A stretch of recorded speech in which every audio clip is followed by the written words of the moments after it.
before we get into today's video, this is last night.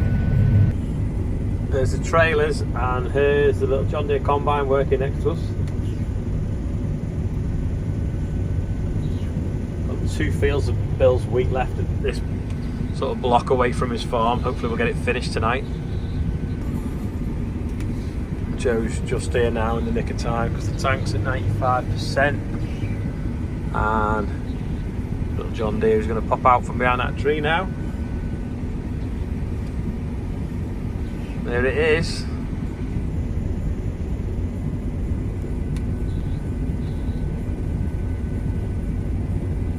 The trailers are sinking, so I'm actually going to stop and eat the tea that Charlotte's just brought, because otherwise I'll be sat waiting for him anyway, so I may as well stop and eat my tea for a minute.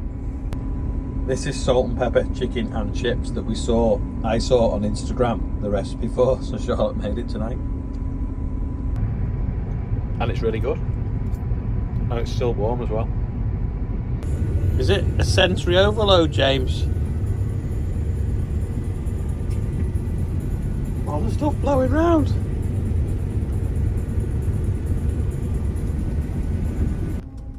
Another one ticked off. We're calling it a night now because the trailers have been struggling getting across the fields that we've got to get through to cart from. So we don't want to be getting stuck in the dark because the next one's down the housing estate. So we'll leave that for tomorrow. Anyway, let's see if we can get out of the field. See if the Discovery gets out as well, because I found it difficult getting in.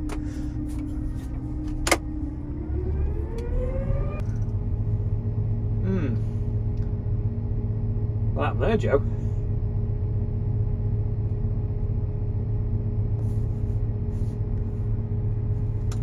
That was one of the reasons why we knocked off in the dark. Joe's found an easy way of taking a sample out the trailer. If you drop it in a ditch, you can just reach right in.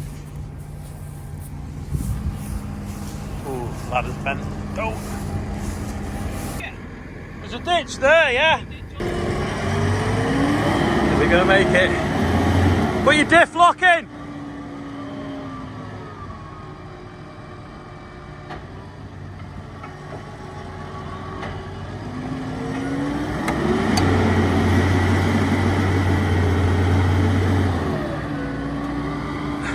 I think we're going to need a telehandler.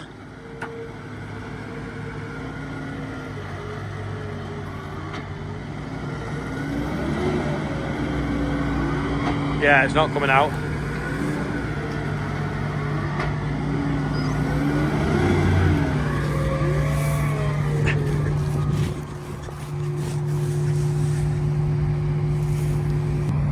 So it's kind of just sat on its side, so we're going to put a strap on that corner and then pull the tractor and get it out. Extra for scale, Joe.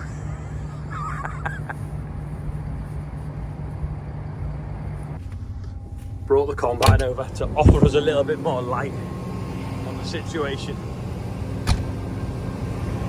Well, that's one of the things he likes, isn't it? Like, come on, no, come on, unless the header's on actually. Right, Joe's on the 724, sort of in a small ditch. He nearly fell in that one. He's going to get a bit of strain there and pull on that sort of angle. The Xerion's going to pull straight forwards on that angle, and we're going to get it so that the trailer gets on the track, but the tractors will sort of end up in the ditch, but they can get out of the ditch. And then 4-wheel drive, ready?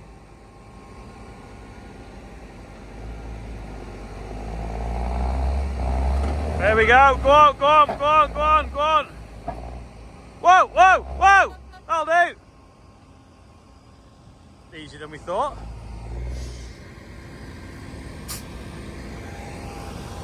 Can't beat a bit of horsepower and a bit of traction. Bit of soil stuck on the light there. Wasn't too bad at all, really, was it? About 12 o'clock now, we can go home. That was pretty textbook actually, but yeah, 11:30, not too bad. So the trailer's out the ditch, the tractor's now parked in a small ditch, so hopefully Joe can shunt it on a bit. Whoa, whoa, whoa!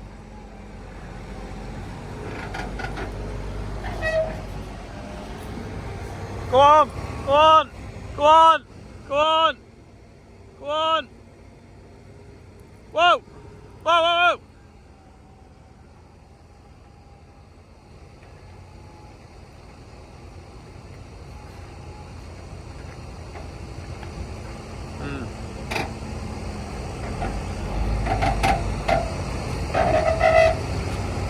Go on! Go on! Go on! Go on! Yeah, you're alright at that.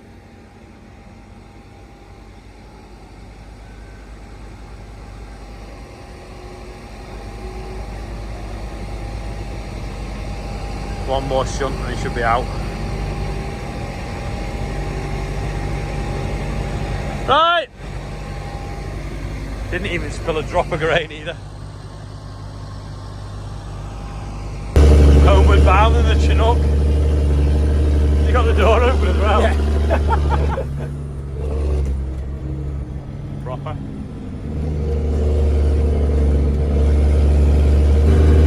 Off we go. Like a helicopter, isn't it?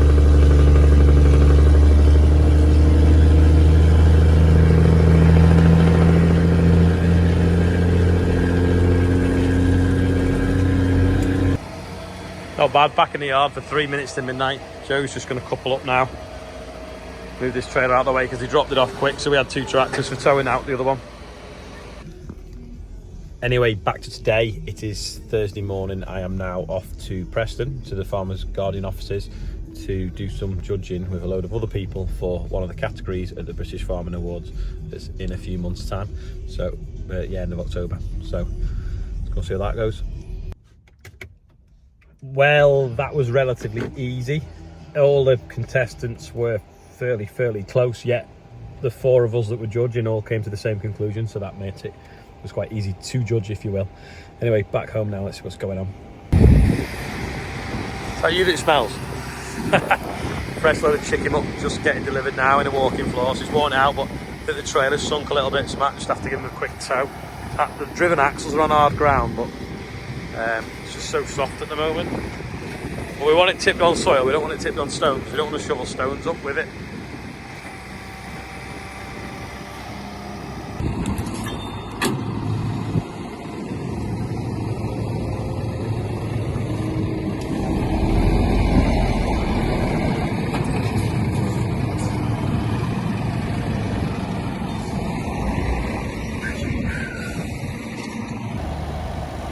So this has just arrived. I didn't know it was going to be like really shiny and brand new looking. Oh no, it has done a little bit of work, I think. Don't want to be the first to scratch it. So it's a high-speed disc spreader that's going to spread wider, we think. It'll be ideal for spreading that chicken muck. Just loading up the spreader now. I'm on the mini Merlo because the others are busy in the yard handling grain. So we're just putting a little bit of horse muck in just to check everything before we fill up with hen muck, because we don't want to get the rate wrong with hen muck, because obviously it's got a lot of nitrogen in it, it's got a lot of nutrition in it, so we don't want any sort of like flat OSR. So if we load it with this, make sure everything's spreading okay, then we'll go on to that, and then we know we're right, don't we? That's the plan anyway. So we'll do a dummy run with horse muck first on another stubble.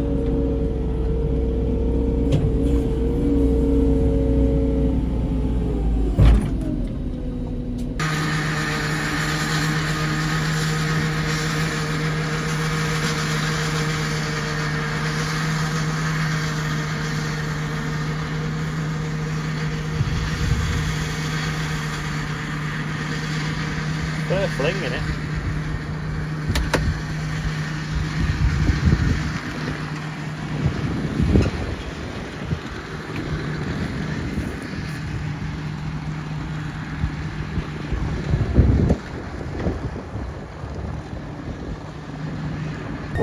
The electric's been acting up in the area anyway. It's just come back on. Next door's alarm's just started going off. I'm gonna load on now. We're gonna go and try it anyway. Yeah, it's on the ISA bus now, so it's on the fence screen. Put the GPS on that one if we want it. And then you can see it coming out the back.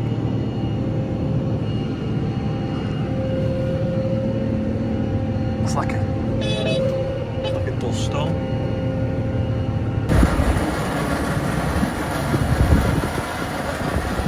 It's a bit of a monster, like. I think it's spreading it about 24 metres. I'm going to check the floor now, he's gone up a pass. This is where he's come down, just this little dusting on the top.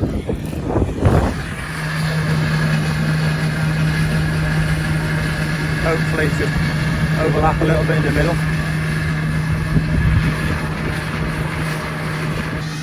This is in the middle of the passes. It's probably not getting it to 24 metres to be fair, evenly, so we'll narrow it off a little bit, and it's probably not helping with the wind, to be honest. I'm going combining now, so I'm going to leave Andrew to it, but we'll have a proper look at the spreader tomorrow closely. This is a ditch where the trailer slipped in last night, so you can see sort of the bank give way a little bit. The trailer ended up in there, and obviously we managed to pull it out that way. Little quick view of it in daylight, and then there was another ditch that side that we kind of like had to back through, nowhere near as deep. And there's another ditch there behind them brambles before that maze. Right, guess the song. And this field was sown really late on for winter wheat. I think it was after potatoes, and Bill, Joe drilled it. I don't know what date it was. I did film it actually when they were drilling it with our drill, but it's a bit rubbish on the headlands, but it's not so bad in the middle. Getting through it now. This is the second to last field of theirs now. Good to see James. I've not seen him for a few weeks. James obviously was one of the drivers on the combine run. He's been to a neighbour's calibrating something, so we called in as he went past. Just one field to go now. Gord's got the header. Liv's actually got an empty trailer. We didn't need that one, so she's going to go back and start moving straw. Hannah's turning some straw for a neighbour that Rob's going to go and bale. Although he's probably started baling in one of the first fields she turned actually. We'd have normally left it, we only cut it yesterday, but just trying to turn it quick and get it dry because it's obviously forecast rain tomorrow. It's nearly sunset on wheat cereal start again. It's nearly sunset on Bill's cereal harvest. This is the last field of wheat, not far to go now. Just his beans left, but we don't really count them. So Bill's harvest is pretty much nearly over, other than his potatoes as well, but I don't cut them. What a sky. Anyway, this is the last pass. What's left now? I don't know. 100 yards maybe. Amazing, isn't it? It's still 20 degrees outside as well. Can you see that? Is it focusing? And Rob's actually still baling as well. So fingers crossed he'll get everything that's on the floor. This has obviously all been chopped. But what we were cutting yesterday, he's baling now. But yeah, there we go. Wheat, barley, OSR, spring barley, all near enough safely gathered in. We've got what, 20 metres left to go for the countdown. 10, 9, 8, 7. No, that's a bit boring, isn't it? Bill's there who are waiting with the trailer. But no, that sky's amazing. It's got a harvest sky, I don't know. Maybe I'll put some lights on for the last bit. Ta-da! 104% power. Whoa. There we go. Turn that off. Pull the auger in, the reeling ready. I think he'll be happy. I can't remember what date we finished it last year, but it's been a bit early. I'm just going to change the pitch. Ready for taking it off. There we go. Now, for some reason my phone won't let me on the Just Giving page to get the list for the birthday bumper, so Ian's got on it from home and texted me. So I'm going to improvise and do what I used to do with the spray picture. So the birthday bumper is the outro. So thanks everyone for watching today. Thanks so much for all the messages of support yesterday about the new farm, and hopefully I'll get a chance sometime tomorrow to go up there and do a bit of tidying up and show you around it a bit more, and also we'll have a closer look at that much better. So appreciate you watching the video. If you made this far, click like. Thanks for watching, and I'll see you tomorrow. Happy birthday everybody.